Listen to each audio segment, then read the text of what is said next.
Hello and welcome to Creative Vitality Jam Sessions. Here we have intimate conversations with extraordinary dance and theater artists about reimagining creativity and supporting and building community. CVJS and I walk as allies and in solidarity for equality, justice, and respect. Black Lives Matter. Let's unite. And happy Valentine's Day. I'm Helen Pickett, and today's guest is Christian von Howard, Director of Von Howard Project and Associate Professor of Montclair University. I look forward to welcoming, there he is. Hello, Christian. Hi. Hi, welcome. Yay. Thanks for having me. Yes, you're our Valentine guest, which I really love. The sweetness. You got all the sweetness on the screen today. That's right. That's right. Beautiful. I love it. So I always start with asking what part of the world you're in. Currently, I'm in the New York tri-state area. So basically New York City. Great. Beautiful. I miss it. It was a wonderful place to live, but you know, it's still there. So there's all these possibilities. And you can always come back. So Christian, first of all, I'm actually working with you at Montclair University right now. And it's we had our first class and I work with your students, and that was last Monday. And that was just, it's always such an honor to start a new class. And the fact that I get to be in the room, well, Zoom room, but I can be with you is also, you know, sharing something with you, which is also really special. Yeah. So I just wanted to say that at the outset. Yeah, no, I'm so excited that you're working with the students. I want to call them kids. I mean, they're young adults, but everybody's a kid to me. I don't know why. But we're really excited to have you in, and just from that first class, you know, their minds are just buzzing. So That's good. I hope they don't hate me at the end. But yeah. So Christian, there are so many places I could start with your formidable career, but I'm going to start here. As an international dancer, director of multiple companies through the years, choreographer and professor. Wow. I decided to jump into your latest iteration first, the Von Howard Project. So it's a contemporary dance company. And how did, I'm going to call it VHP, come into being? Did the company you co-founded in 1987, 1 Star, 4 Star, 8, The Collective, a collaborative dance and theater company of 7 artists, did that influence this current iteration? And then I have other questions, but I'll ask after. Yeah, so VHP, which everybody, especially the company members, we shorten it to VHP anyway, so that's perfect. So we started after I was teaching at TCU, I went back to TCU to teach. They asked me to come in to teach for a year. And so when I left, in between TCU and I can't even think. Before TCU, I was teaching and directing the company in South Carolina. So I was kind of co-directing that company in South Carolina and also teaching at TCU, but it was kind of fizzling out, like my responsibilities with that company. The Power Company is the name of that company in South Carolina. My duties there kind of dwindled down. So I knew I was going to be moving back to New York full time. And, you know, I'm a person, especially at that time, I was just about creating, move, make, do, and keep doing, which most artists are pretty much like that anyway. So I had created a duet with a longtime partner of mine, Stephanie Milling. Dr. Stephanie Milling. She's fancy now. So we had created a duet together in Dallas. And so from that duet, I was like, that's the spark. So why don't I just, when I get back to New York, just make a company? So taking all that experience from, working and co-directing other companies, I felt like I had an easier edge to, once I got to the city, to just go and do, which most New York artists do when they're trying to make companies. Just like, if I'm going to do it, I'm going to do it. So not just making companies, that's what we do. Yeah, period, in life. No, So definitely, yeah. Yeah. So like you mentioned, 148, the collective, that collaborative company that I don't want to say founded, but I'll just say that co-founded in 97, they were all friends that we had went to university together. And so we had singers, we had dancers, we had actors. So all of the work that we were doing together, of course, influenced, my experiences. So all the hardships and the things we had to, loops, hoops, jumps, all those things we had to jump through in order to make that company successful. Of course it influenced. It just gave me a lot more experience to run a company on my own. But yeah, I started. have to say it intrigued me, and it still intrigues me. Well, first of all, starting a company with friends, I'm gonna look to the positive side of that, because we know that there could be both ends. Of course, we're human beings, right?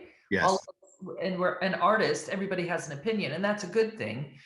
And we know it's also sometimes hot water. But the thing that intrigues me, I am always I'm kind of like, I'm an artist who likes family in this way, that I like when we start, when a symbiosis happens, and it's not just a verbal, it's not just semantic connection. Mm-hmm. It's that thing where we finish each other's, it's the energy, and we finish each other's sentences. And then, so that intrigued me, always does. And also the fact, singing, acting, and dancing. Yeah. I having a career in Europe and working with Bill, I know it's all possible. And I love the fusion of the art forms. I always think, I'll say always, it's a big word, but I think collaboration is so fruitful. Oh, definitely, definitely. And the funny thing with 148, we all live together. You were a commune collective. That's awesome. Yeah, absolutely. Like 148 was part of our address. And so in the collective, of course, all of us together, but we all lived in a big brownstone together. So it was a hoot. It was, if you think about New York in the 90s, where artists were just doing stuff and putting stuff out there, that's what we were doing. It's like we would host weekly showcases in our apartment. So it'd be like, hey, it's Sunday, bring some food and come on over. And it's a midnight showcase. And you had people singing and dancing. We moved the furniture to the side, and then from there it kept growing. If you were in Paris, you would call it a salon, darling. It's salon. You did midnight salon. Wow, it's wonderful.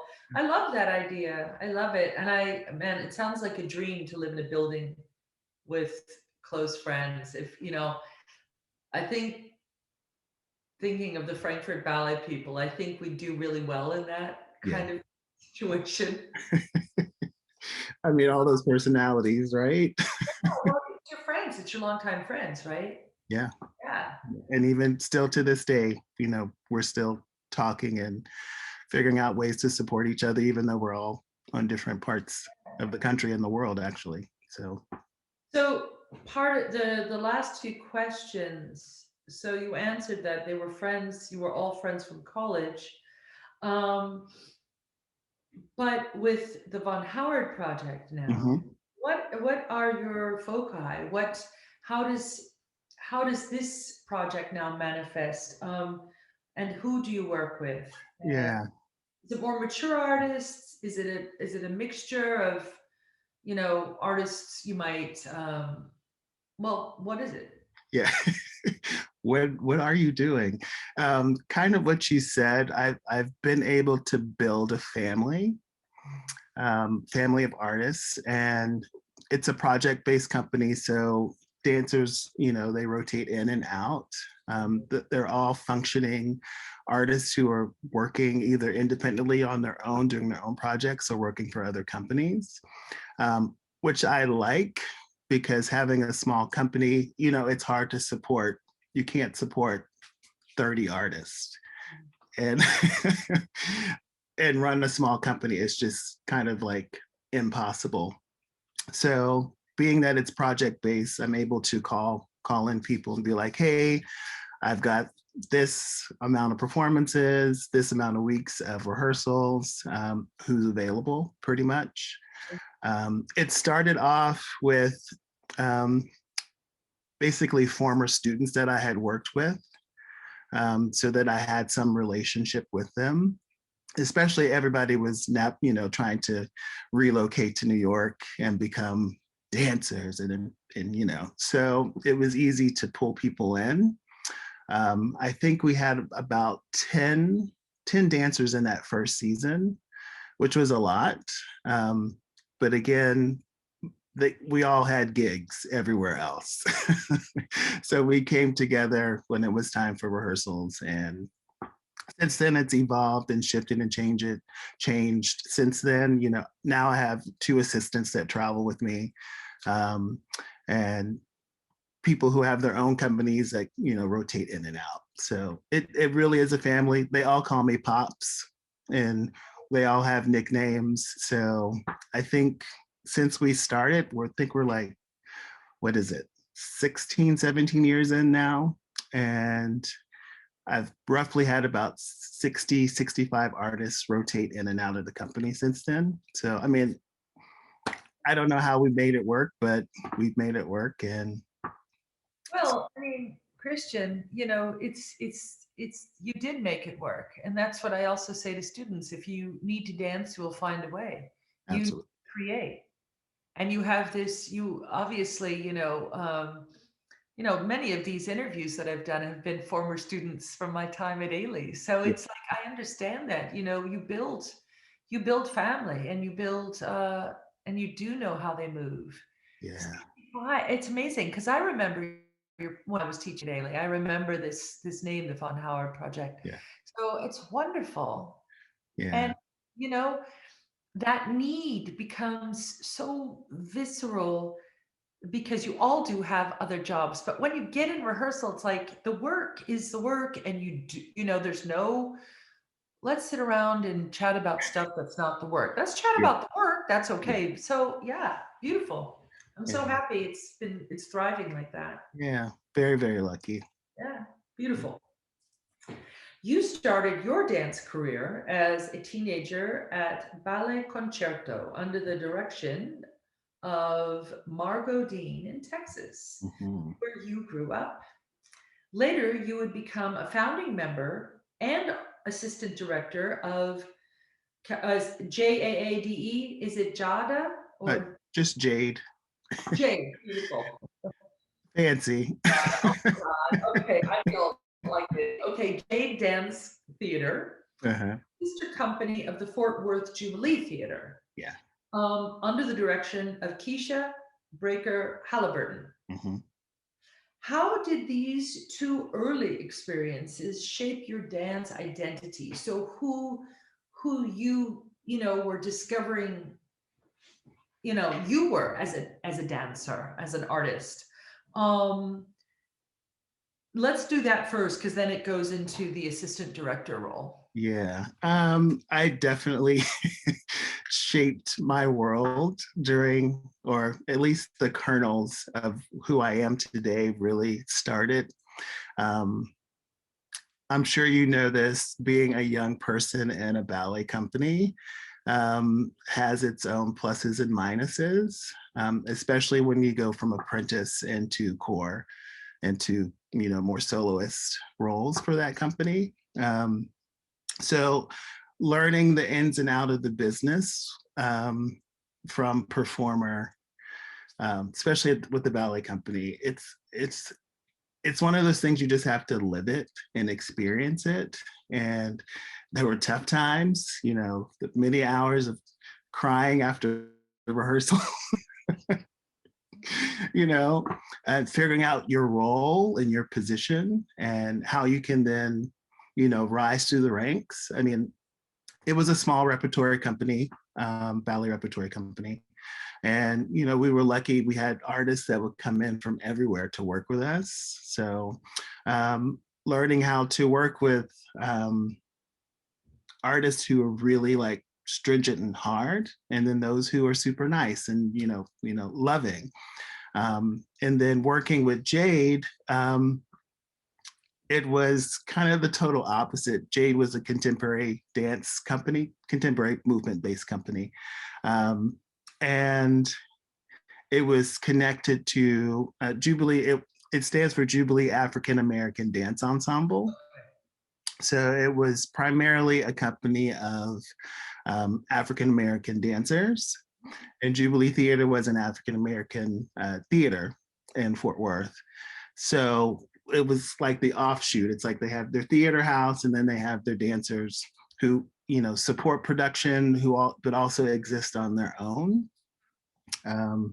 So it was like I had my ballet side, I had my modern side or contemporary side, where you think Eurocentric and Afrocentric. So I was tapping into both sides of my identity at that time. So yeah, I definitely found who I was. Yeah, but you know, that's you're young to actually have that opportunity to tap into both sides, right? Yeah.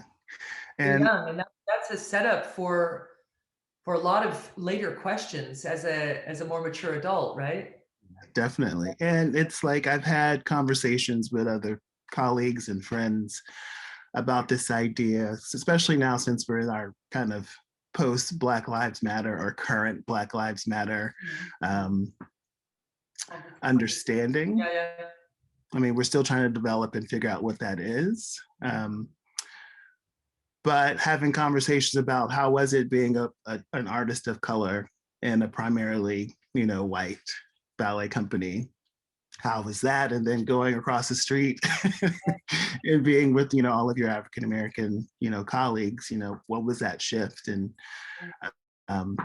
being able to identify and see what those things were back then as a young artist. Some of it was blind, just like you didn't even notice that, you know, racism or tokenism or colorism was happening. But again, like you said, now I can look back and be like, oh yeah, that was an issue. Yeah, that solo status or tokenism, that's to a lot of people of color carry that weight. Absolutely. In predominantly white companies, and it's a lot of pressure. Yeah. I mean, beyond the, you know, the insidious and then perhaps obvious racism, it's still a lot of pressure just in and of itself to have that solo status on your shoulders.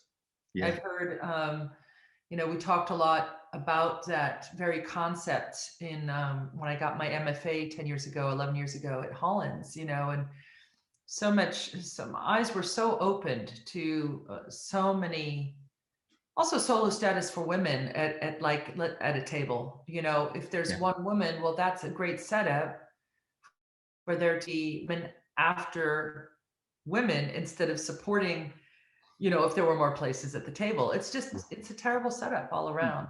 Yeah. Hopefully we'll find a way to. Well, you know, that's right. Hopefully we stick with it. Yeah. That's the thing. With it. That's the thing. With it and keep it alive. That's my hope. Yeah, me too. You know? Me too. So wait, there's some more questions. So then you were rather young when you took this assistant director role. Yeah.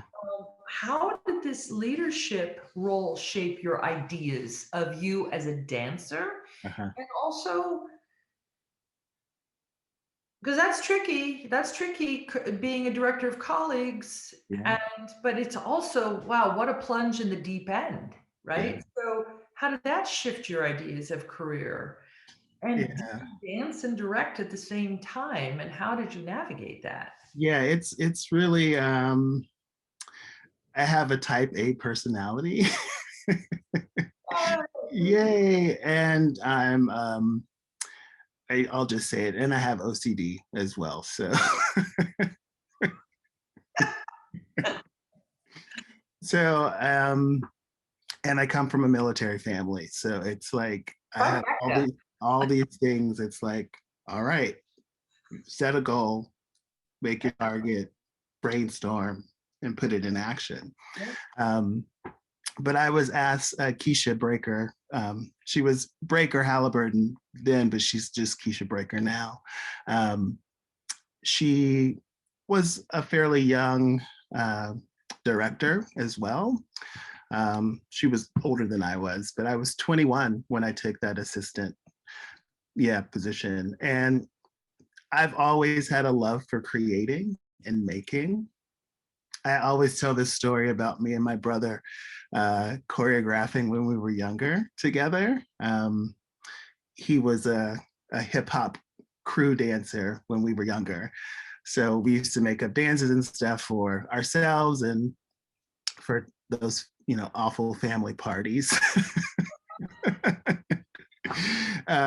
So like, and then that went into I was in the high school marching band. I was the color guard captain. So like this idea of building, setting, creating was always part of my kind of DNA. So once Keisha asked me if I would come on as her assistant, it was just like a no-brainer. And it was a small company too. So there wasn't like there was large infrastructure that we were really running. It was like almost a mom and pop team in a way. It's like I supported her where she needed support and vice versa. But I was creating for the company as well as helping with kind of being liaison between her and the major company, Jubilee Theater. And if we needed costumes or anything like that, it's like my mother was a seamstress, I sew. So it's like figuring out how do we work those things together. So that's where I really started to learn about the background of the business. How do you support? It's not just about a concert and learning the choreography. But for me, it was like, okay, let me go to rehearsal. And then we would have meetings after rehearsal about what needed to happen, in order to support either the rehearsal or the next rehearsal or, development, getting us to performances. So I wore many hats and I still wear many hats. Oh, 21. Wow. Yeah. Wow. I mean, that's extraordinary. I think of myself at 21 and I definitely, that's extraordinary. But, also when situations are presented, you can say yes or no. You said yes. Yeah, I said yes. Yeah. And I live by this kind of motto that dancers are the smartest people in the world. I always say that. Yeah, because we learn discipline, we learn how to be consistent. And when you start to apply those things to your regular life, then it's almost a no-brainer. So But it's not only that. Yeah, I mentioned this book, I believe, to your students last Monday. This book by Howard Gardner, Multiple Intelligences. I mean, if you just look at those intelligences, the dancers, you can tick every box. Yeah. It's like physical, mental. Person. Yeah. Right? Yeah, absolutely. I think it's the dance. They've proven that dance can help speaking issues, like, I mean, I think it's the cross pollination through the hemispheres Mm-hmm. that really sparks something different in our brains. Yeah. Along with, all the hardship and the physical stuff and all the stuff we have to learn to deal with, which also makes us, dancers titans. So yeah. Yeah. All right. As a concert dancer, you performed with several companies in Texas and worked with artists such as W.Doane, Fernando Bojones, Douglas Becker, Mark Dendy, Randy James, and danced for many seasons with the Fred Benjamin Dance Company. Daniel, Guertzman yeah. Dance Company and the Alpha Omega Theater Dance Company, and danced overseas in Germany's Trier Ballet and Italy's Let's Dance Teatro do Reggio. I have a side question here. Yeah, it Was is. that Reggio Emilia? Yes, it was. Were you there in the 90s? I was there, the last time I was there, it was 95. Okay, so Frankfurt Ballet went there every year. I performed at that theater that has the rake stage. Yeah, the rake stage. Yeah, absolutely. And I'm sorry, but I have to ask this because food's an important part of my life. But there's one restaurant there that I still remember called Arti e Misteri, Art and Mystery. Walk through, I mean, one don't you walk through a courtyard to get to a restaurant, but that's what I remember. And it's the first time I had truffle and also pumpkin ravioli. So it's close to my heart. But so you were, it was Reggio. Yeah. So I was lucky to, there's a Sister Cities program that happens, or that happened in Fort Worth. I don't know if it still happens. But the companies and the university that I went to had partnerships. And so we were able to travel throughout Germany and Italy with the Sister Cities program. And then I was able to, like, you know, connect, you know, we network, we're dancers, we network. So I'd be like, hey, you remember me? What's going on? Can I come back and dance? So I was able to, you know, use that partnership to develop my artistic connections over there. I mean, it's been so long since I've been there, but it was a great time. Yeah. So with all this information in your body and your brain, all this gathered information through your concert dance career, the plethora of styles and the artists you gave you such a wide view of the encompassing art of dance. What influences or energies stood out for you as a performer and a creator? And there's a few questions here, so I'm just going to do the two. And which areas did you attach to or dig into? Oh Lord, that's such a difficult question. And I'll say this because I was, and I still am a person that lives in a library. So at that time, you know, actually I'm going to point to it. I still have VHS tapes in my office here. But I lived in the library. I lived in the video archives. And so I would look at neoclassic, you know, ballets like Nijinsky and Petrushka and all of the Balanchine ballets, and listen to like Shostakovich, listen to music. So it was like there was, and I'm a musician. I keep talking about myself. I'm so conceited, but well, that's what this is about. This is an interview about you. So please talk about yourself. But I'm a musician as well. So it's like I have so many layers to me. So my inspirations come from not only the art that I'm investigated in, but other art forms, you know, whether it be music, whether it be painting, sculpture, poetry, literature. I kind of get inspiration from everywhere. So it's not just the people I'm in the room with. You know, I've been lucky to work with a lot of people, and some really smart creators, smart movers. And so kind of what you were alluding to earlier, I love collaboration. And for me, collaboration is not just, I feel like as a performer in the space, I'm collaborating with the choreographer. I'm collaborating with the musician that's in the space, with the sound that's in the space, with the set, you know, all of those things I feel like I'm in collaboration with. So it's hard to pinpoint one specific thing, or many things, because there's so many that have been an influence on me and on an influence on my art making. I will say that I'm gonna plug Doug a little bit here, Douglas Becker a little bit. my time working with him, this is when I was in graduate school, I worked with Douglas. And that was a life-changing experience for me. It's like I had, of course, I've known of, Billy's work, and had never really been put into kind of that mindset until I worked with Doug, as a mover. We see dancers, we see work, we're like, oh my God, it's so beautiful, the concept. But to actually be inside of someone's process like that. And Douglas's version of his own art is different than Billy's. It's different. They're different people, different creators. But this idea that he always spoke about was the extreme. It's like developing and finding the extreme of the moment and being able to express what that is. It could be, shallow, it could be big.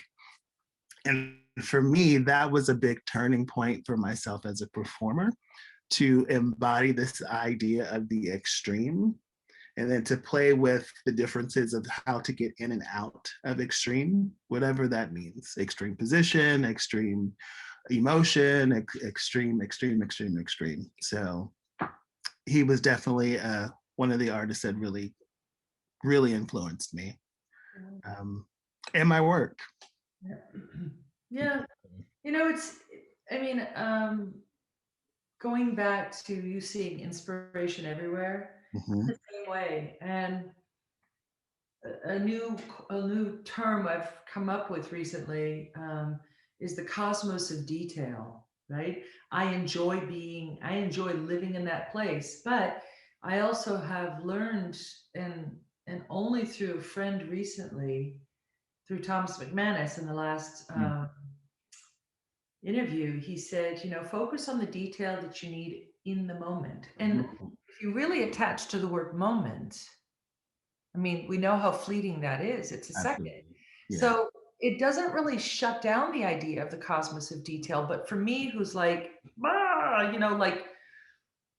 like you, like there's, we're the sum of our lives, right? And I understand how you cannot pull one situation out, because we are the sum, we are the collaboration and the sum of our lives. But that focusing on the detail that you need in the moment, boy, did that, how certain things click. Yeah. That really clicked for me. And it's been with me since last week. And I've been practicing it in a way, but I'm with you. I love what you said, that you live in a library. Yeah. Absolutely. Just yesterday I was watching documentaries and jotting down things. I was like, oh, really? Okay, cool. Or I forgot about that person. Let me go back. And it was a documentary on Black artists, Black sculptors and painters. And it's like, oh yeah, I forgot about that person. Let me go back and look at their work and see how that can influence. Yeah. Beautiful. So there were another. So I'm attaching to this word theater because I read that as a part of your history. Staying in that same last question, did the theatrical influences help form 148? Well, of course it is, because you spoke about that. Yeah. And then my theatrical experiences have greatly impacted my work as a choreographer and coach. And then I thought, well, this could also apply to you as a professor. Has it also, so I guess the big question, or the question is, has it also influenced your life as a coach and a giver of ideas? And absolutely. I feel like this is going to sound so cheesy. I feel like I'm naturally on a stage anyway, like kind of naturally in this place of not necessarily performing, but having to present something, present an idea, present a concept, or present myself. You have to show up and exist, and we don't all hopefully we don't all exist at 100% all the time, always on stage. You know, that would be overkill for anybody. But this idea of exploring multiple sides of yourself, for me, is part of the theatricality of being, if you will.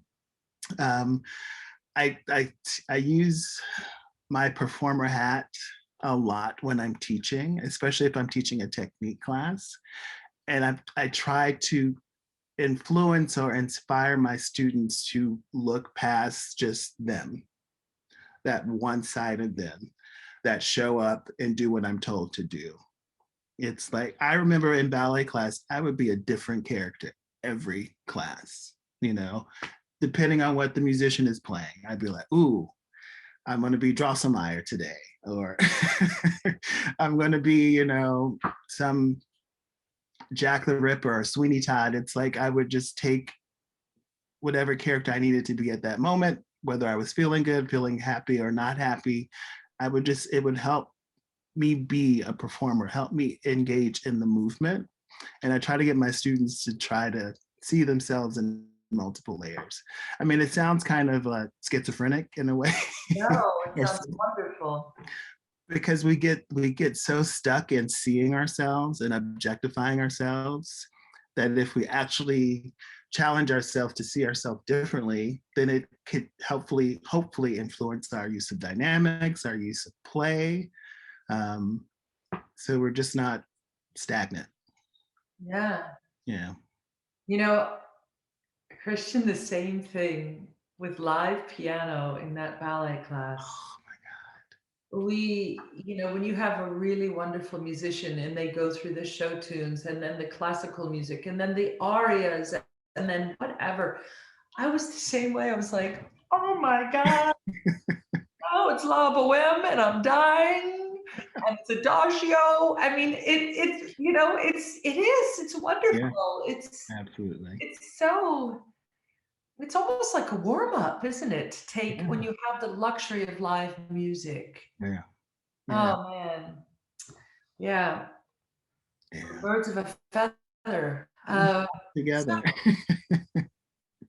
As a choreographer, Christian, you have such a list of accomplishments, including several awards, art residencies, numerous commissions, and your choreography has been produced across the globe, including Germany, Japan, Bulgaria, Colombia, Chile, South Korea, and in the States. At Dance Theater Workshop, now New York Live Arts, Joyce Soho, Dixon Plays, Dance Now, NYC Festival, Dumbo Arts Festival, the Ailey School, the Spoleto Festival in South Carolina. How have you reimagined yourself as an artist? I guess as a choreography artist, we could focus on that if you want, or you could, whatever. Over the years, at this point in time, what avenues do you want to explore and what grabs you? Yeah. I can clearly say I am not the same choreographer creator that I was when I started. I am that type of creator who I don't want to make the same dance. I don't want to make anything that looks like what I made before. But also, I mean, we all have our the dancers in my company will clearly be like, okay, I know that step. I recognize, the vocabulary, we have a distinct vocabulary that we use. But for me, the work should never be the same. That's just some people like to develop and, keep stacking information based off of a theme or a certain idea over a long period of time. But if you look at my catalog of work, you'd be like, oh, that's completely different. Maybe there's a theatrical element to it. Maybe there's technology element to it. Maybe it's just complete abstraction. Maybe it's something that has to do with a particular artist's work. Maybe it's Kandinsky that I'm trying to explore. Maybe it's you know, about the sun coming up in the night, you know, the difference between light and dark. So kind of like what I was saying before, it's like I'm inspired by everything. And so I try to create work for my audience that is those multiple things, you know, that represents not only me, but it also represents the people that are in the space with me as I'm creating. Because as a creator, I like to work and create on the people in the space. It's like I might have an idea or a concept, but it's like it's what I have in my head might not look the same on their bodies, or I might not want it to look the same on their bodies. And I love it. Oh my God, I love it when my dancers mess up. I love it because I'm like, that's it. That's what it needs to be. That's where your body told you to go. That's where it needs to go in the space. Or that's an idea. Let's riff on it. So I don't know. I'm just one of those people. I'm many things and not one thing, and I want my work to look that way. And I think recently I've been working a lot with, you know, as we start to describe our work, and we're like, you know, we're putting out proposals to get grants and funding and all that stuff. You're like, how do you describe my work? And a lot of my work recently has been dealing with this kind of like interpersonal relationship place, you know, social, political, excuse me, I'm going to take the political out of there. It's more social and relationship based as opposed to politics. Like I try to stay out of politics in my work. I don't know. I just don't go that route. So I'm in this.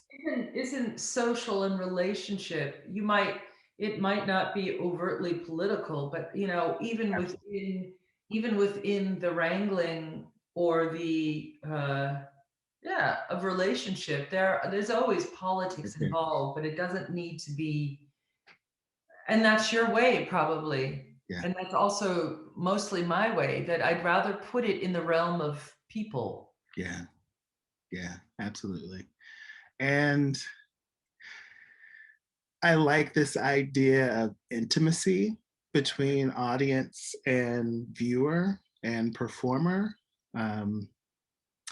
I don't know. I use the word audience, but I don't want my audience just to be audience. I want them to be involved in whatever is happening in front of them. Not that it's like necessarily interactive, or it might be interactive, but mostly it's about how can I get my work to pull the person that's watching it in, so that they can then draw whatever context that they want to draw from what they're seeing. I don't know. I'm going to ask you a question, Helen. Do you feel like it's important for the artist concept to make sense to the audience, to the viewer?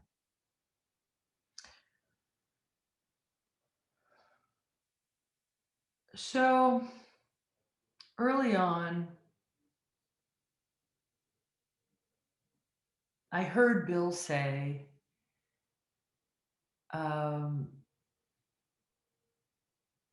don't make art for the first row. Mm-hmm. And, you know, sorry, Bill, if you didn't say that, but that's something, so that's the caveat right there. But I think that the rebel in me decided a while ago that, but it's a paradox, because I don't want to exclude. So I always say I don't want to spoon feed. I want I want air to be there, so there's room for interpretation. Right. I very often work with multiple foci on the stage, so an audience can choose where to look.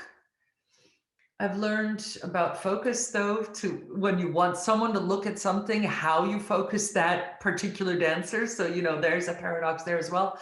I don't want to alienate the people sitting there who have come to experience something.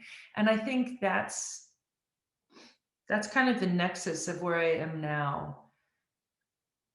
like you, I seek relationship with the audience. So from the beginning, when I really started as a choreographer, one of my goals was to always have the idea of cracking the veneer of the fourth wall. Yeah.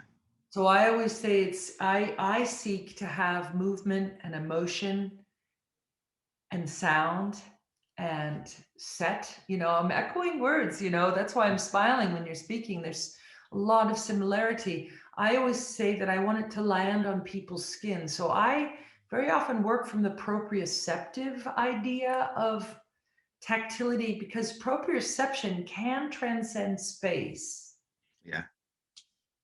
Whereas actual tactility is, so that's why proprioception for me, in my mind, that's like a thing that can, you're getting into a hairy situation here with me, because then I also question time. Yeah. Well, this linear thing, well, we know it's not linear. It's linear because it's how we make sense of our lives. But if this is time, then proprioception and sound and visual and all these sensory aspects, I work very often from the sensory aspect, can also travel on that beautiful hilly roller coaster and kind of wash over the audience. So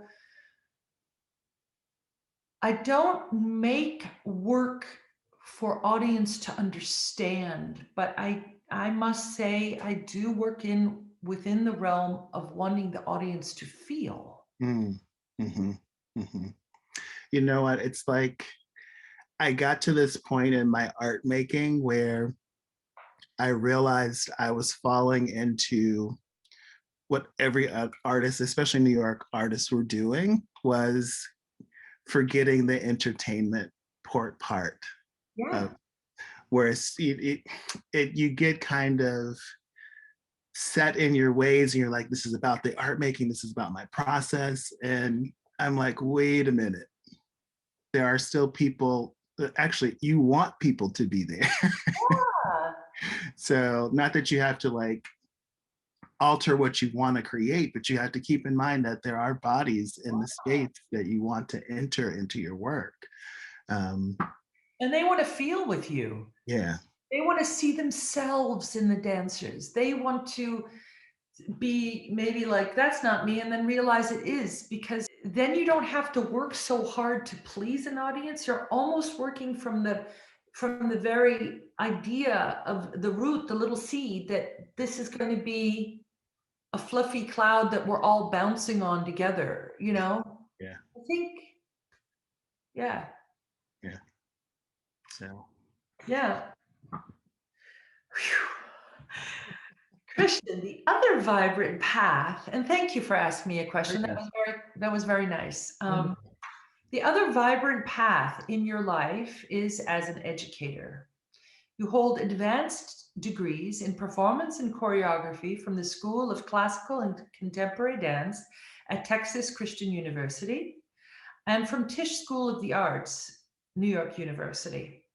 You serve as the Northeast Regional Director for the American College Dance Association and as a Fulbright Specialist from 2019 to the current 21 for the United States.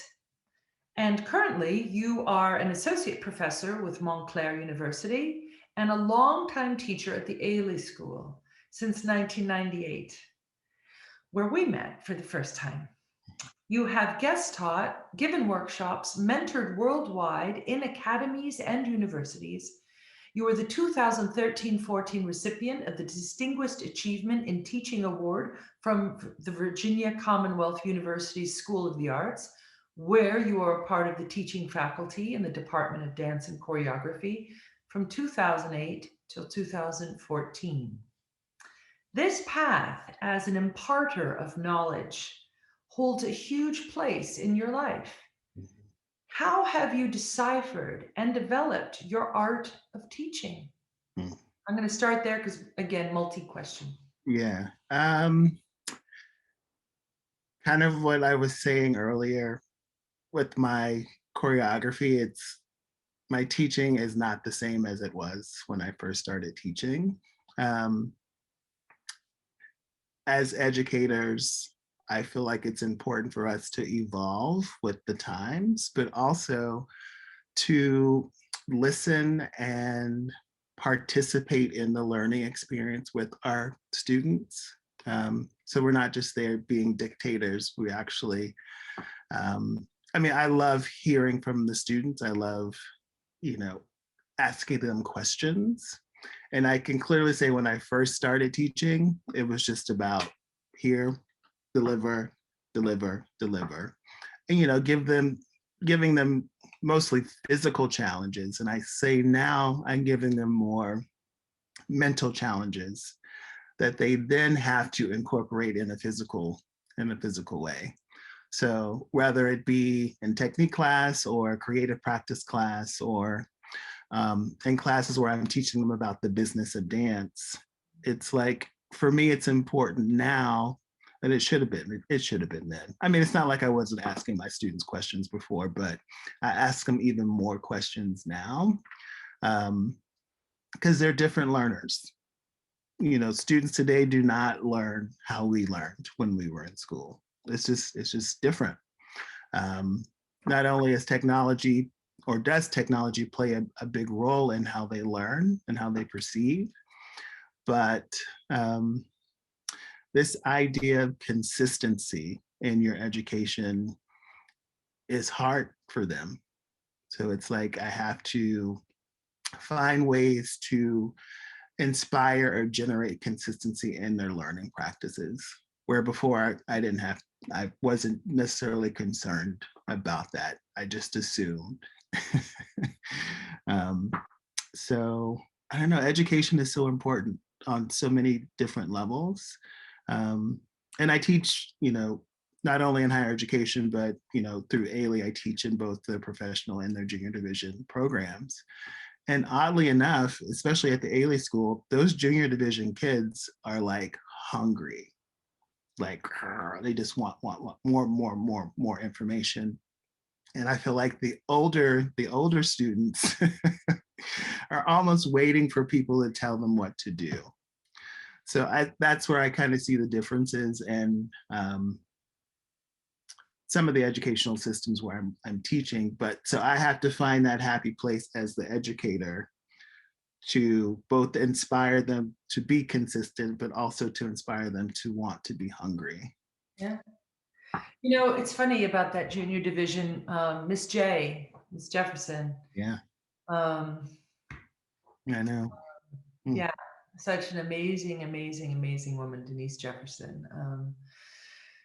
When she was the director of the Ailey School, she actually knew, she started me because, she gave me my first chance at teaching, and I taught Forsyth Improv, but I also expressed I wanted to teach ballet.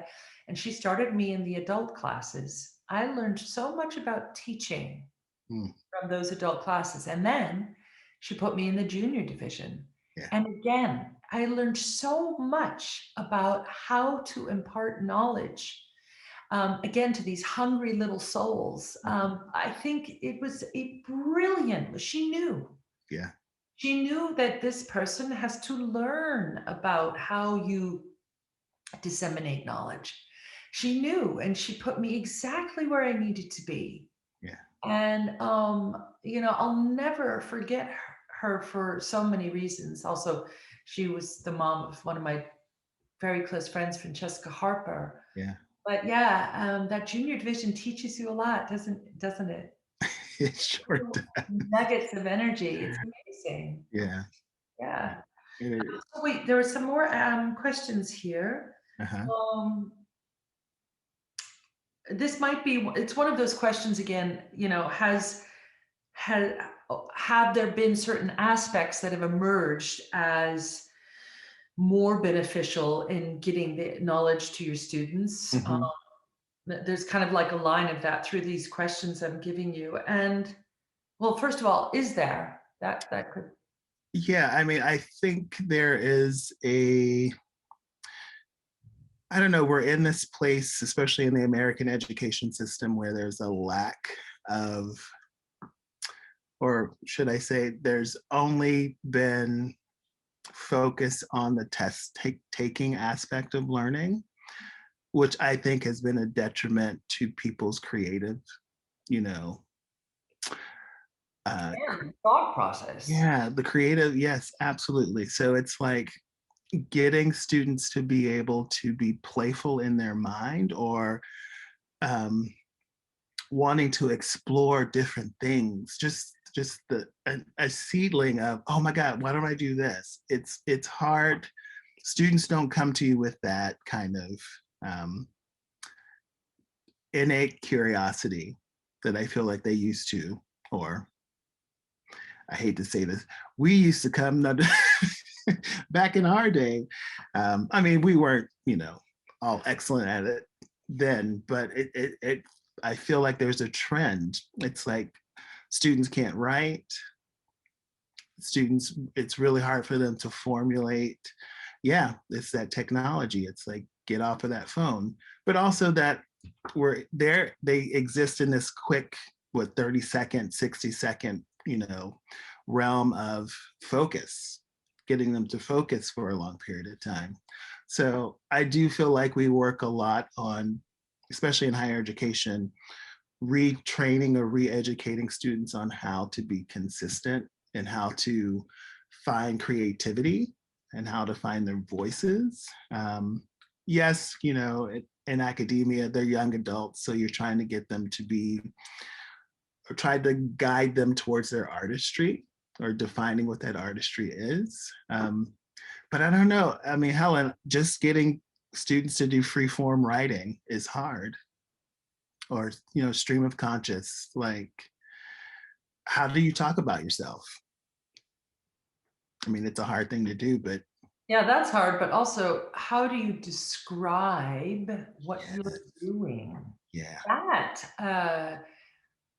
That is, that falls into the category also of the description of the body.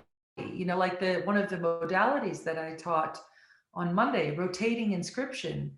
Yeah. That causes a whole lot of pushback in so many people, because that is not a modality you can one and done. Yeah. You have to sit in that. And like you said, more than 30 seconds. And I think we can, you're doing it, and I believe it. I think we can teach the process of creativity either into someone or back into someone, because that's, remember, little kids. Yeah. They're a fountain of creative, because they're in a state of constant learning. Yeah. And mimicking. Yeah.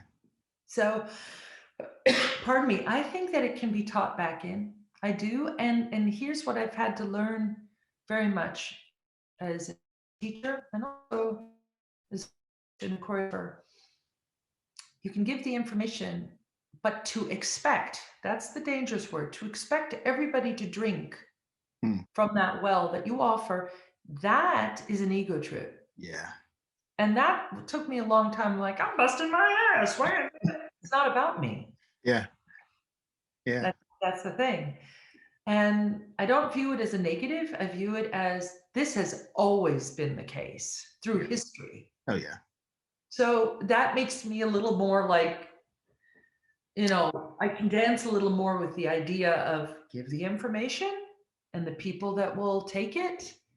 That's how it's been through the ages, right? Yeah, absolutely. Yeah. Those who will excel will excel. It's funny. Everybody has access to the information. Yeah. That's what's important, I think. And yeah. that is still not happening to a great degree. Yeah. Yeah. You see that everywhere.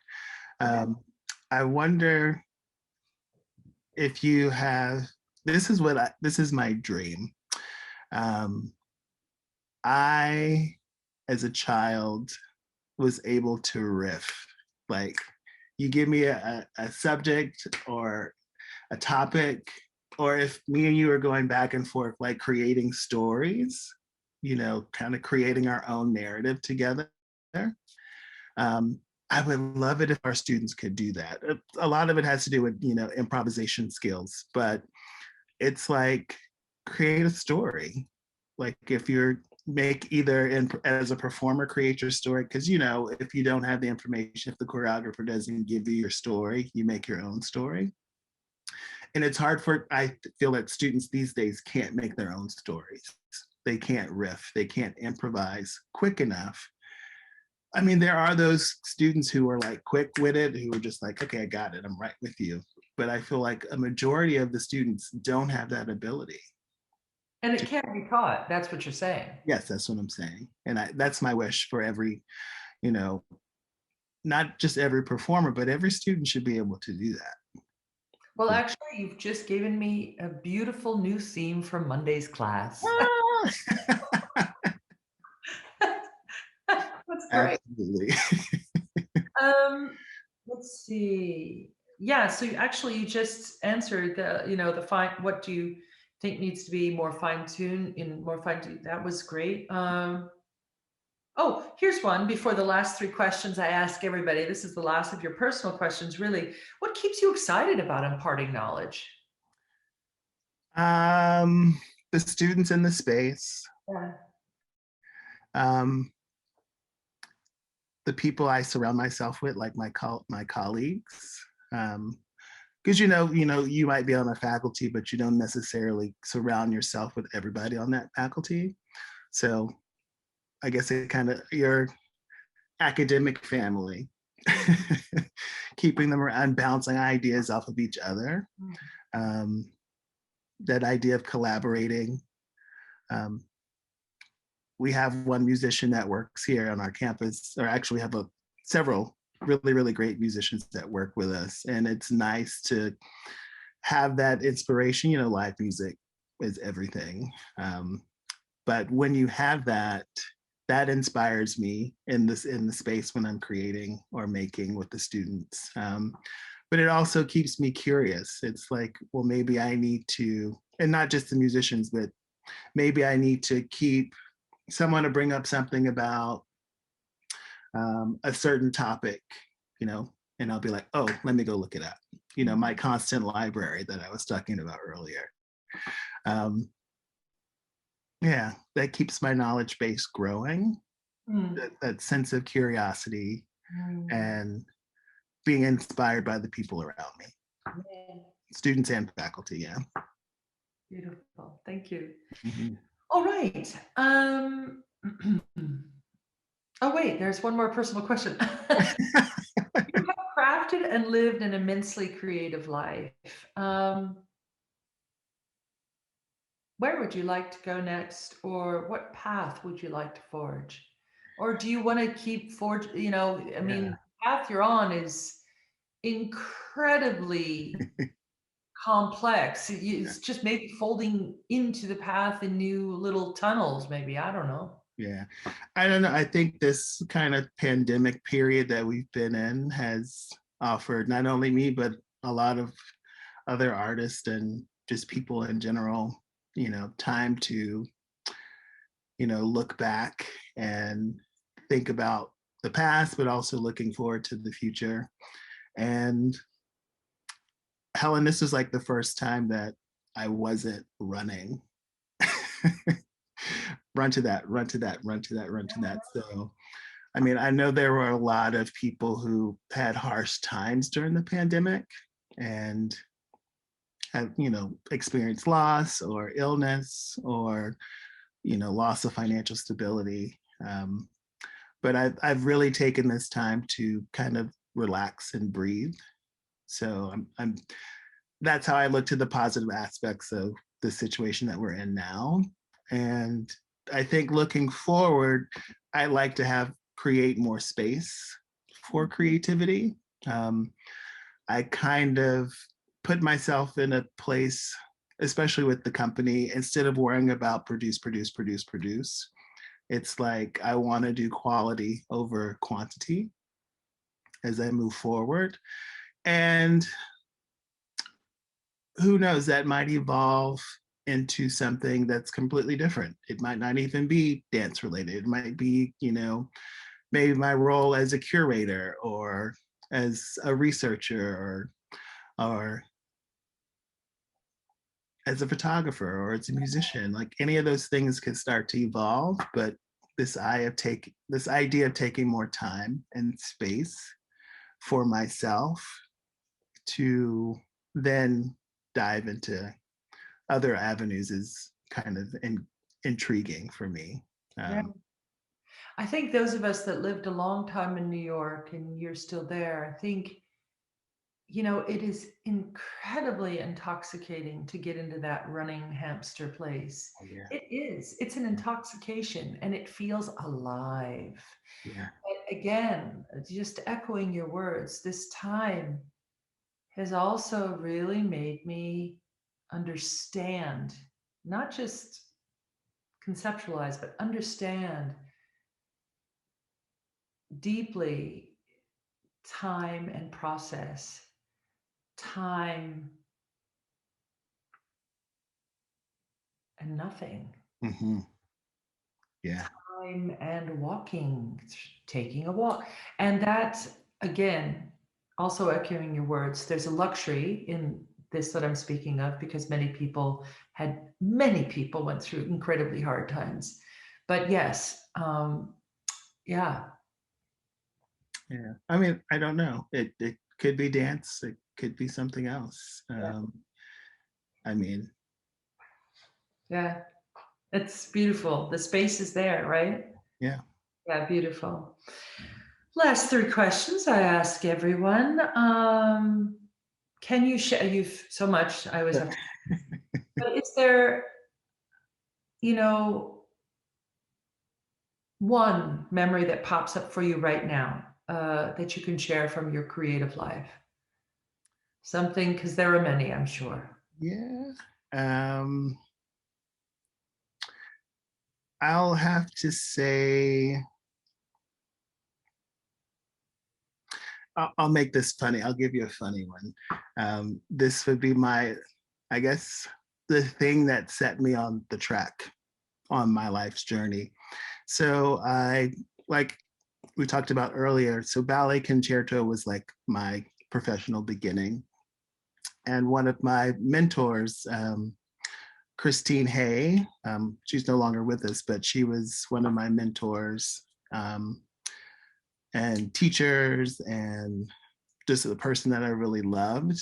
I met at Ballet Concerto, and she was in graduate school at TCU at the same time that I was at Ballet Concerto working. So she was doing her graduate project, and she asked me if I would be a performer in her graduate thesis concert. And I was like, oh my God, absolutely, I'll do it. Christine wasn't necessarily the most prolific choreographer, but she had big ideas. And in this particular work, she put all the ideas on the table. So let me just say there were trampolines, roller skates, and a rotating orb that was in the space. You know, my first entrance was I run, I jump on a trampoline, and I jump into the space. And then a whole series of things happened. But it was like the best and worst experience from that. Because at that time I was a senior in high school and was looking at colleges, and I had decided that I didn't want to dance anymore, that I was going to go to medical school because I was really interested in neurology. I wanted to be a neurologist. I was like, the brain, it's so fascinating. I want to do this. And I decided to go to Baylor University for pre-med, but they didn't have any dance. Oh. I think they had like one dance. It was like a intro to ballet or something like that. And so I was like, all right, go to Baylor. Dance has been good to me. And so from that performance of doing Christine's piece, the director of TCU called me, got my information from Christine, and she called me and she was like, well, what are you going to do with the rest of your life? And I was like, well, I'm going to go to Baylor. And she's like, well, how about coming to TCU? And I was like, huh. She's like, and, you know, we have scholarship money that we can offer you. And I was like, who, even better. And so, because at that point, my father was like university or military. Oh. So I was like, what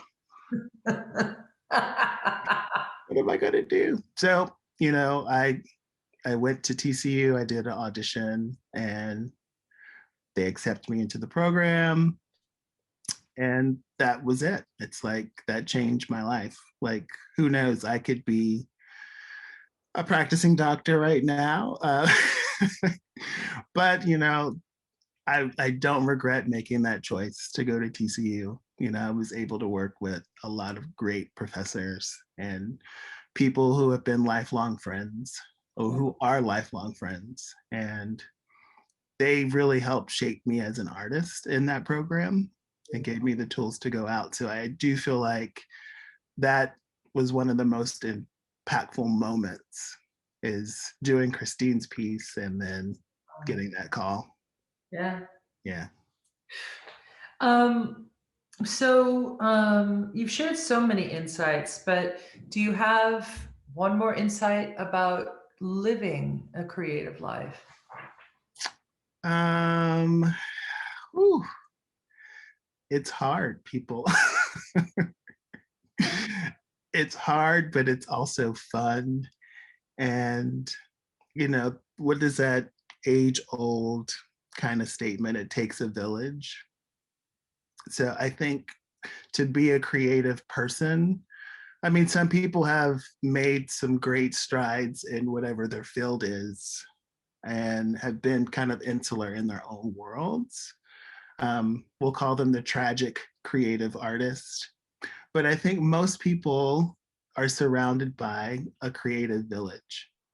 And I think it's important for everybody, even if you're not a creator, to surround yourself with those people who challenge you, who inspire you, but also who support and uplift you. That's the best way to live a creative life. Yes, explore, be inspired, and all those great things, but it takes the people around you in order for it to happen. Beautiful. In total agreement. And our last big question: in supporting and building a more equitable dance community, what are some specific daily practices we can be active with? Oh, wow. How do we create equity? And I think we just have to make sure we are being observant and being consistent in inviting people around us into whatever the experience is. The idea of equity is making sure things are accessible for people to attain. And if we're doing something that's blocking people out, then we're not necessarily benefiting everybody. So finding ways to, in our daily practice, to how do you keep inviting people in, like everybody? And if you do have to exclude, be able to define the reasons why you're excluding. Ah, that's very good. Yes. Yeah.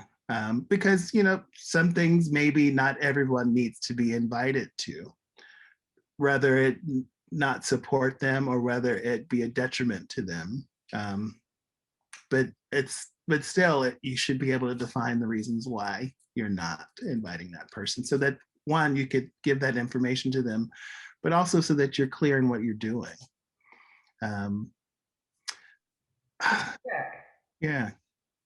Yeah. I mean, I don't know. I mean, that sounds great. Yeah. Equity is, it's a hard thing. You know, we're living in diversity, equity, inclusion. We're in that land, and reevaluating the systems that are in place. So maybe that's the other component. Look at what's already in place. What are your established systems, and are they equitable, and tearing down those places that aren't creating equitability for everybody. Yeah.